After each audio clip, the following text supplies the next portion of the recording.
Cette femme riche engage une domestique sans savoir qu'il s'agit de sa fille qu'elle avait abandonnée et qu'elle croyait morte. Partie 2. À l'intérieur de la boîte, une photo. Un jeune homme au sourire tendre, tenant un nourrisson dans ses bras.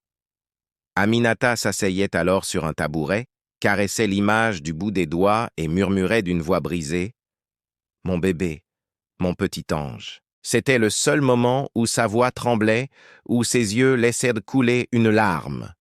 Puis, comme si elle se souvenait soudain de qui elle devait être, elle refermait la boîte, essuyait ses joues et remettait son masque de marbre. Personne, pas même Fatou, ne savait qu'Aminata avait eu un enfant. Personne ne savait qu'elle l'avait perdu. Elle avait tout enfoui, tout effacé. Mais certains souvenirs refusent de mourir. Chaque fois qu'elle croisait une jeune femme portant un bébé, son cœur se serrait malgré elle. Chaque fois qu'un employé lui montrait fièrement la photo d'un nouveau-né, une douleur familière remontait du plus profond de son être. Elle souriait poliment, mais son regard s'assombrissait aussitôt. Un soir, en rentrant d'une réunion tardive, son chauffeur lui parla de sa femme qui était sur le point d'accoucher. Il était ému, joyeux, plein d'espoir.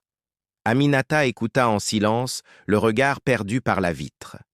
Quand il conclut, « Je prie pour que Dieu garde l'enfant en bonne santé, madame. » Elle répondit simplement, « Oui, c'est tout ce qui compte. » Mais à cet instant précis, son cœur se brisa un peu plus. Abonnez-vous massivement et partagez pour ne pas rater la suite.